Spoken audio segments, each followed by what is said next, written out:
말씀의 소리, 기도의 소리, 찬양의 소리로 하나 되는 소리하나교회 주일 예배를 하나님께 드리도록 하겠습니다. 먼저 사도신경으로 우리들의 신앙을 고백하겠습니다. 나는 전능하신 아버지 하나님 천지의 창조주를 믿습니다. 나는 그의 유일하신 아들 우리 주 예수 그리스도를 믿습니다. 그는 성령으로 잉태되어 동정녀 마리아에게서 나시고 본디오 빌라도에게 고난을 받아 십자가에 못 박혀 죽으시고 장사된 지 사흘 만에 죽은 자 가운데서 다시 살아나셨으며 하늘에 오르시어 전능하신 아버지 하나님 우편에 앉아 계시다가 거기로부터 살아있는 자와 죽은 자를 심판하러 오십니다.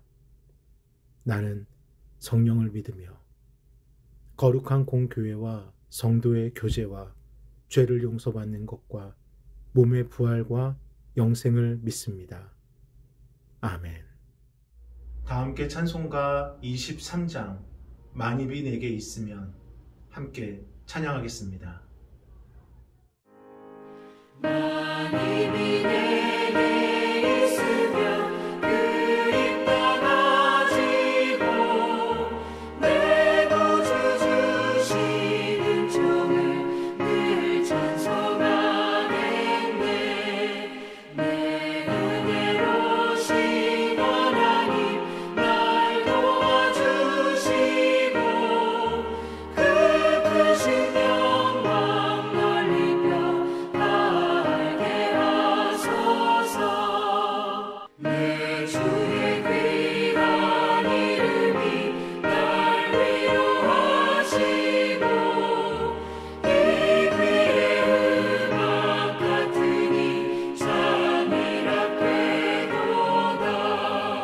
내 죄의 권세 깨뜨려 그들 바꾸시고 이 추한 마음을 비로소 정케 하셨네. 아멘. 오늘 함께 보실 하나님의 귀하고 복된 말씀은 사무엘상 24장 1절로 7절까지 말씀입니다. 우리 함께 합독하겠습니다. 사울이 블레셋 사람을 쫓다가 돌아오매 어떤 사람이 그에게 말하여 이르되 보소서, 다윗이 엔게디 광야에 있더이다. 사울이 온 이스라엘에서 택한 사람 3,000명을 거느리고 다윗과 그의 사람들을 찾으러 들염소 바위로 갈새 길가 양의 우리에 이른즉 굴이 있는지라. 사울이 뒤를 보러 들어가니라. 다윗과 그의 사람들이 그 굴 깊은 곳에 있더니 다윗의 사람들이 이르되 보소서, 여호와께서 당신에게 이르시기를 내가 원수를 내 손에 넘기리니 내 생각에 좋은 대로 그에게 행하라 하시더니 이것이 그날이니이다 하니 다윗이 일어나서 사울의 겉옷자락을 가만히 베니라. 그리한 후에 사울의 옷자락 뱀으로 말미암아 다윗의 마음이 찔려 자기 사람들에게 이르되 내가 손을 들어 여호와의 기름 부음을 받은 내 주를 치는 것은 여호와께서 금하시는 것이니 그는 여호와의 기름 부음을 받은 자가 됨이니라. 다윗이 이 말로 자기 사람들을 금하여 사울을 해하지 못하게 하니라.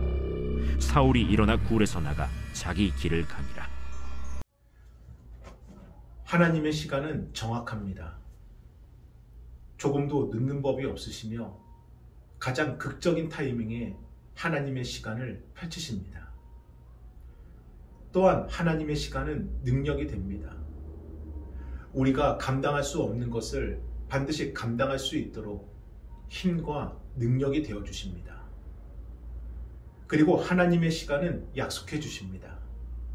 내가 반드시 이루리라. 내가 반드시 세우리라. 우리가 하는 것이 아니라 하나님께서 친히 하심을 증명해 주십니다.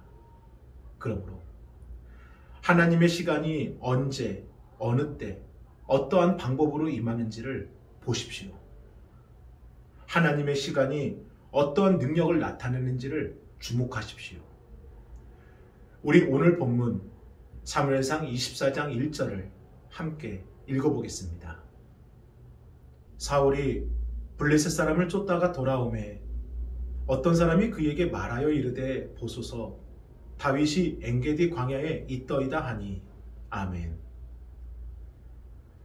계속된 사울의 추격을 피하던 다윗은 잡히기 직전의 상황까지 내몰리게 되지만 블레셋이 이스라엘에 침공했다는 소식에 사울의 추격은 잠시 멈추게 되고 위기를 모면하게 됩니다. 하지만 블레셋과의 전투를 마치고 돌아오는 길에 다윗이 엔게디 광야에 있다라는 그 소식을 사울이 듣게 돼요. 그래서 사울은 다시 다윗을 잡기 위해 군사 3,000명과 함께 다윗이 있다는 엔게디 광야에 가게 되는데 길었던 여정 때문인지 아니면 긴장한 탓인지 뒤가 급하여 용변을 해결하기 위해 어떠한 동굴에 들어가게 되는데 마침 그 동굴이 다윗과 그의 부하들이 숨어있던 동굴이었습니다. 사울은 아무것도 모른 채 급한 용변을 해결할 뿐이었고 그러한 사울을 발견한 다윗의 부하들이 다윗에게 이렇게 건의합니다. 우리 사무엘상 24장 4절을 함께 읽어보겠습니다. 다윗의 사람들이 이르되 보소서 여호와께서 당신에게 이르시기를 내가 원수를 내 손에 넘기리니 내 생각에 좋은 대로 그에게 행하라 하시더니 이것이 그날이니이다 하니 아멘. 지금 이 상황은 누가 보아도 확실히 좋은 기회입니다. 주변에 경계하는 군사들은 없고 사울은 또 아무런 저항도 못하고 지긋지긋했던 도피 생활을 멈출 수 있는 기회이고 그동안 겪었던 온갖 수모와 그 곤욕을 다 갚을 수 있는 기회이고 어쩌면 하나님이 약속하신 이스라엘의 왕이 될 수 있는 기회였습니다. 그런데 누가 보아도 확실한 이 기회를 잡는 것이 과연 옳은 선택이었을까? 모두가 좋은 기회라 말하는 것이 정말 바른 선택의 기준이 될까? 물론 다윗이 겪어온 지난 상황을 안다면 사울을 단칸에 처단하는 게 누가 보아도 옳은 선택입니다. 그래서 다윗과 함께하는 사람들은 이것이 하나님께서 주신 기회다라고 말을 하며 사울을 죽이자고 다윗에게 강력하게 말하는 것입니다. 그런데 이 일보다 앞서 블레셋이 이스라엘의 그일라를 공격했을 때 다윗이 그일라를 구하기 위해 달려간 일이 있었습니다. 오히려 이때는 반대였습니다. 다윗은 우리의 동포가 살고 있는 그일라를 구하자. 하지만 다윗의 사람들은 안 됩니다. 지금 저희가 밖으로 드러나게 되면은 사울의 추격을 다시 받을 것이고 오히려 우리가 위험해질 것입니다. 결코 그들을 도와주려고 우리를 드러내서는 안 됩니다라고 절대적으로 반대했습니다. 하지만 그때 다윗은 주변 사람들의 판단을 따르지 않고 그일라를 구하러 가게 되는데 그 결정의 이유는 하나님께 구하여 하나님의 뜻을 알았기 때문이었습니다. 우리 사무엘상 23장 2절을 함께 읽어보겠습니다. 이에 다윗이 여호와께 묻자와 이르되 내가 가서 이 블레셋 사람들을 치리이까? 여호와께서 다윗에게 이르시되 가서 블레셋 사람들을 치고 그일라를 구원하라 하시니 아멘. 사랑하는 여러분, 많은 사람들이 아니라 하여도 반드시 해야 할 일을 할 수 있는 것, 모든 사람들이 힘들다 어렵다 말해도 그것을 할 수 있음을 믿고 해내는 것, 이것은 사람의 결단과 힘이 아니라 하나님이 하실 때 할 수 있는 것입니다. 그런데 여기서 중요한 것은요, 그러한 상황 속에서 하나님을 바라보는 것, 그러한 문제 속에서 하나님을 찾는 것, 그러한 갈등 속에서 하나님을 의지하는 것이 그 순간 갑자기 짠! 하고 가능해지는 것이 아니라 오늘도 하나님을 바라보고 오늘도 하나님을 찾고 오늘도 하나님을 의지하는 성도만이 할 수 있다는 것입니다. 다윗도 그러했습니다. 하나님과의 관계를 전혀 맺지 않다가 이 다급한 순간에 하나님께 물은 것도 아니고 하나님의 뜻을 찾은 것도 아닙니다. 그는 항상 하나님을 바라보았고 항상 하나님을 의지해왔기 때문에 이 결정적인 순간, 무엇인가를 판단하고 결단을 내려야 될 이 순간에 사람의 생각과 의견이 아니라 하나님을 찾게 된 것입니다. 우리 사무엘상 17장 34절로 36절을 함께 읽어보겠습니다. 다윗이 사울에게 말하되 주의 종이 아버지의 양을 지킬 때에 사자나 곰이 와서 양떼에서 새끼를 물어가면 내가 따라가서 그것을 치고 그 입에서 새끼를 건져내었고 그것이 일어나 나를 해하고자 하면 내가 그 수염을 잡고 그것을 쳐 죽였나이다. 주의 종이 사자와 곰도 쳤은즉 살아계시는 하나님의 군대를 모욕한 이 할례받지 않는 블레셋 사람이리이까 그가 그 짐승의 하나와 같이 되리이다. 아멘. 16, 17살의 소년 다윗이 3m가 넘는 거인 골리앗을 상대로 당당하게 선포할 수 있었던 것. 다윗에게는 축적된 시간들이 있었습니다. 양떼를 지키기 위해 사자와 곰과 치열하게 싸웠던 시간들. 때로는 특별해 보이지 않는 무의미한 시간들과 지루했던 시간들. 하지만 매일의 삶 속에 축적된 그 다윗의 시간이 하나님의 시간 위에 놓이는 순간 모두가 두려워하고 도망치고 무서워했던 이 거대한 골리앗을 자신이 쳐 죽였던 짐승의 하나와 같이 되리라 담대함으로 상대할 수 있는 능력의 시간으로 바뀌었습니다. 이처럼 우리들도 그와 같습니다. 기도로 하루를 시작하고 주어진 삶 속에서 하나님을 바라보고 그럼에도 감사를 고백하는 그 매일의 삶의 시간이 지나가고 사라지는 것이 아니라 하나씩 하나씩 쌓이게 되고 쌓여진 그 시간이 하나님의 시간 위에 놓이는 순간 우리 인생에 찾아온 그 골리앗을 상대할 수 있는 능력의 시간이 된다는 것입니다. 그러므로 오늘 우리들의 부르짖음을 주님께서 다 듣고 계셨구나. 그것을 깨닫는 때가 반드시 오게 됩니다. 19살에 24살의 남편을 만나 시집을 온 신복순 성도라는 분이 계십니다. 남편은 일본의 나가사키 과자점에서 제과기술을 배워 천안에서 많은 돈을 벌었는데 알고 보니 이 남편이 천안에서 소문난 한량이었습니다. 그런데 어떻게 하겠어요? 이미 결혼한 것을요. 신복순 성도는 매일같이 교회에 올라가 눈물을 흘리며 기도합니다. 남편이 돌아오게 해달라고, 남편이 정신 차리게 해달라고. 그렇게 매일을 기도하며 신앙으로 결혼 생활을 견디었어요.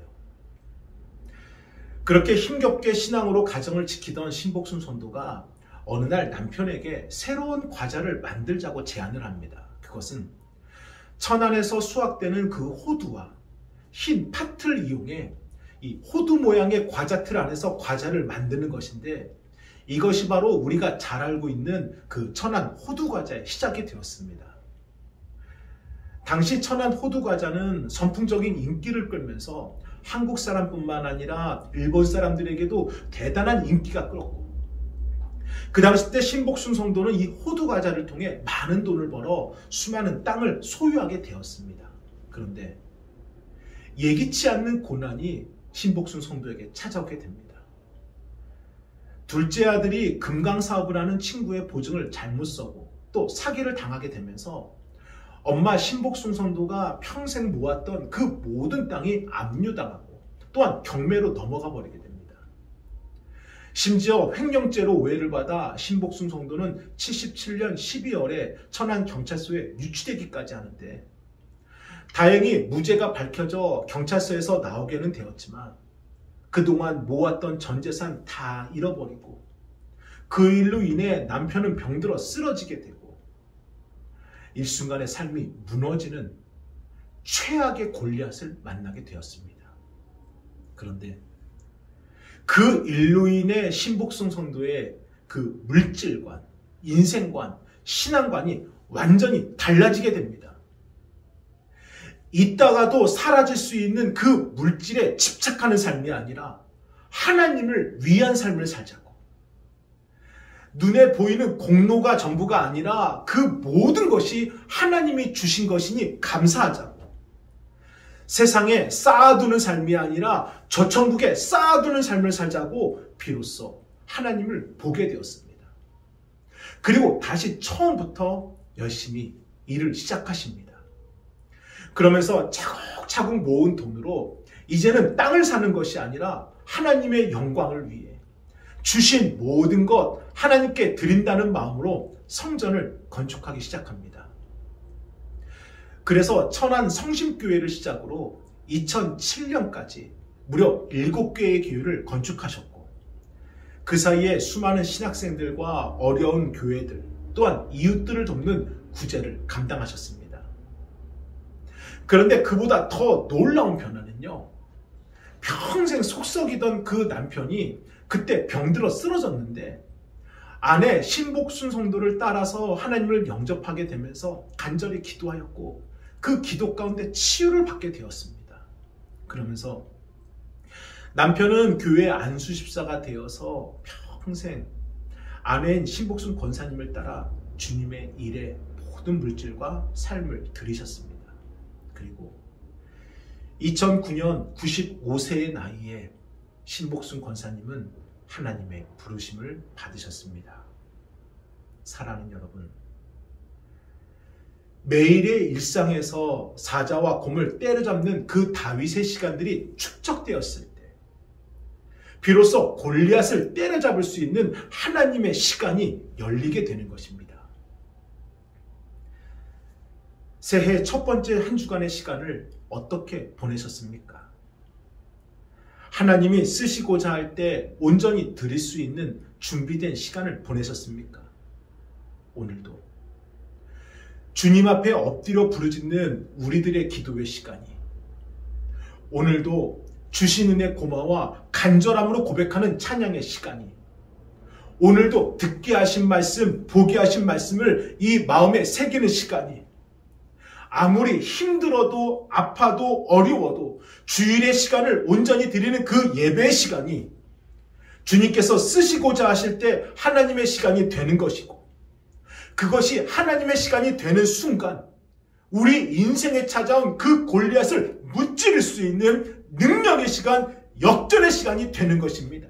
그러므로 주님 앞에 있으면 결단코 무의미하고 헛된 시간은 없습니다. 그 모든 시간을 주님께서 반드시 보고 계시고, 내가 진실로 주님을 찾고자 할 때 찾을 수 있도록, 내가 진실로 주님을 구하고자 할 때 구할 수 있도록 주님의 길이 열리는 힘이 된다는 것입니다.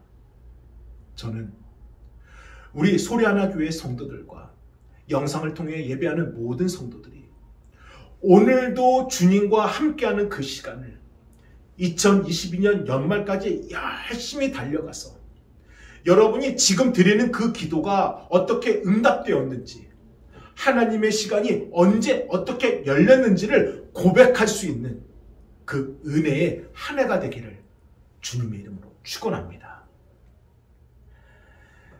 시간이 흘러 다윗은 또다시 결단을 해야 되는 그 갈림길에 서게 됩니다. 사람들의 의견대로 여기서 사울을 죽이고 끝을 내는 것이 옳은 선택이냐, 그것이 과연 하나님께서 원하시는 선택이냐, 이 짧은 찰나의 순간에 다윗은 결정을 해야 했습니다. 과연 다윗은 어떠한 결정을 내렸을까요? 우리 사무엘상 24장 4절을 함께 읽어보겠습니다. 다윗의 사람들이 이르되 보소서, 여호와께서 당신에게 이르시기를 내가 원수를 내 손에 넘기리니 내 생각에 좋은 대로 그에게 행하라 하시더니 이것이 그날이다 하니 다윗이 일어나서 사울의 겉옷자락을 가만히 베니라. 아멘. 다윗은 사울의 목숨이 아니라 그가 벗어놓은 옷의 끝자락만 베게 됩니다. 그런데 그 결정조차 다윗의 마음에 번뇌가 되어서 주변 사람들에게 이렇게 명령합니다. 그것이 사무엘상 24장 6절로 7절입니다.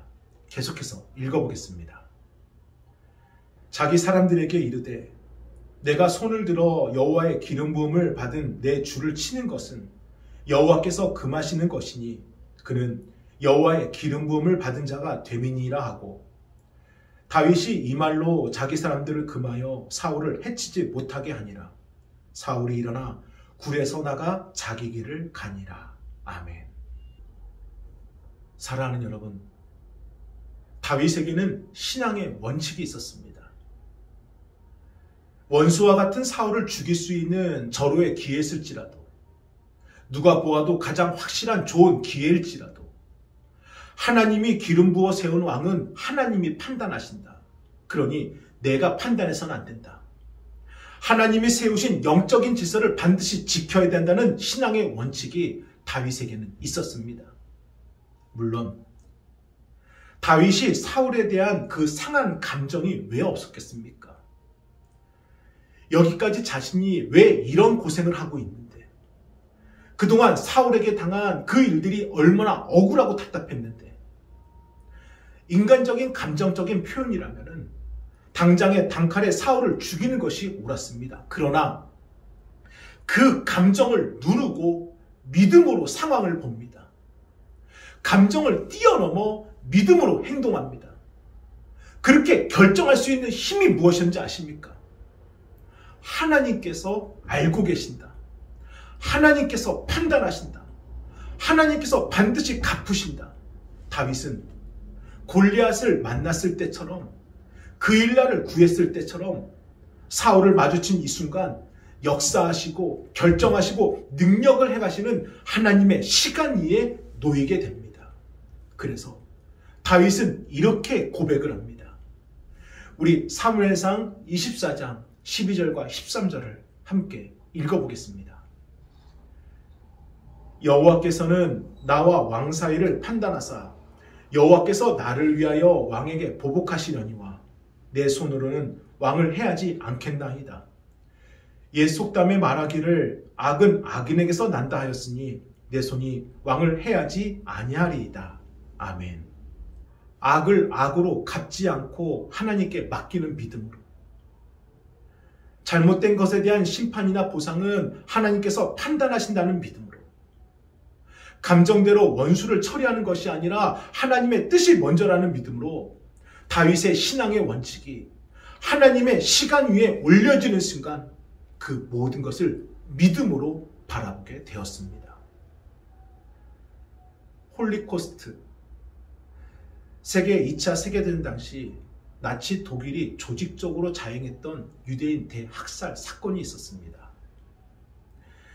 유럽 전역에 살던 유대인들을 인종 청소 명목으로 약 600만 명을 수용소 등지에서 살해하게 되는데, 그때 그 학살을 주도했던 사람이 아이 히만이라는 사람이었습니다. 그는 전쟁이 끝나고 나서 이탈리아와 아르헨티나로 도망다니면서 60년 이스라엘의 이 정보기관은 모사디에 체포되기까지 숨어 지냈다가 이스라엘의 공개재판을 통해서 사형 선고를 받게 되는데, 당시에 인간으로서는 도저히 할 수 없는 그의 악행을 누구나 알았기에 사형 선고는 당연했고, 당사자도 피해자들도 그저 처형되는 그 날만을 기다리고 있었습니다. 그런데 유대인 콜란즈라는 사람이 이 아이만을 석방해달라는 석방운동을 대대적으로 펼치는 것입니다. 대체 어떻게 이런 일이 있을 수 있나? 콜란즈가 아이만을 석방해야 되는 그 이유를 5가지로 외쳤습니다. 첫 번째, 아이만을 죽인다고 해서 죽인 유대인들이 살아나는 것은 아니지 않습니까? 두 번째, 누구나 죽습니다. 굳이 우리의 손으로 저 사람을 처벌하지 않아도 저 사람은 언젠간 죽게 됩니다.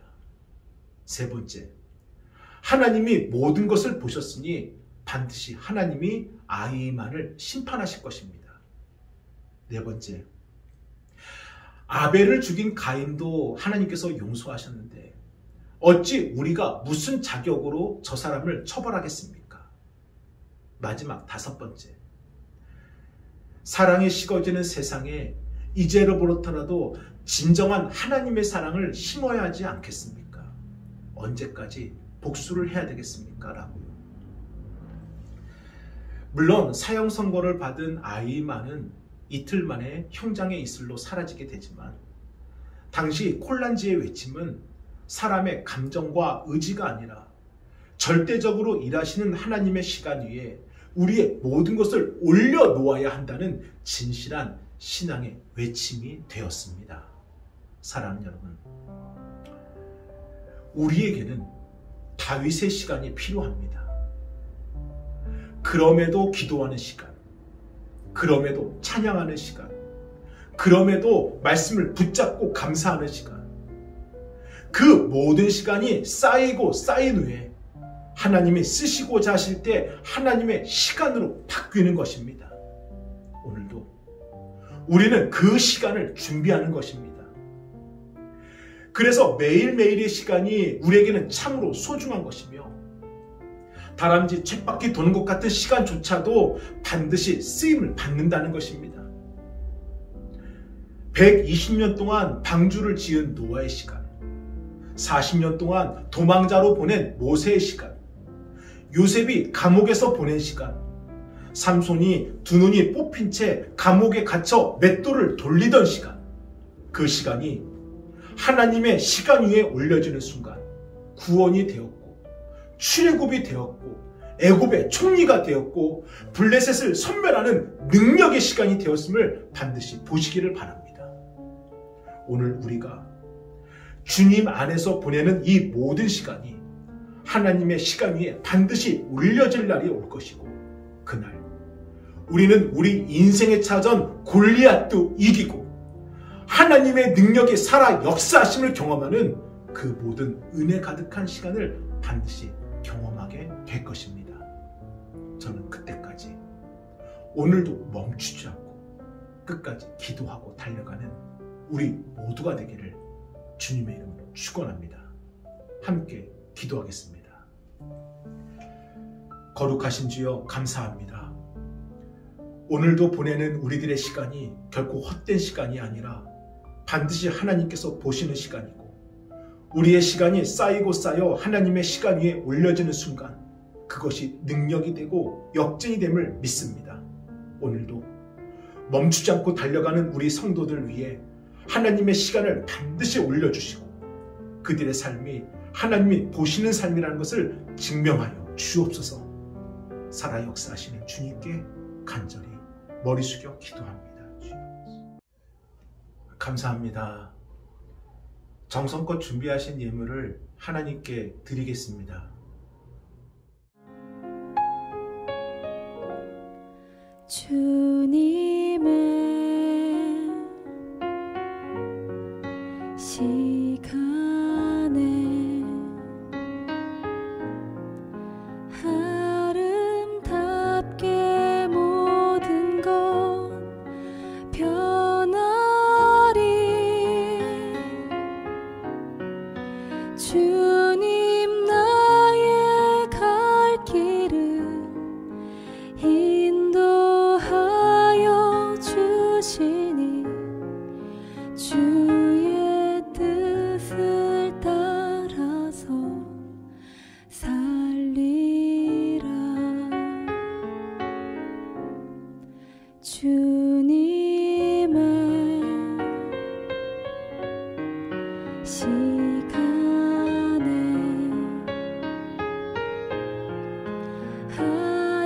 아름답게 모든 것 변하리. 나의 정성 다하여 주를 찬송하오니 주의 뜻을 이루어 주소서.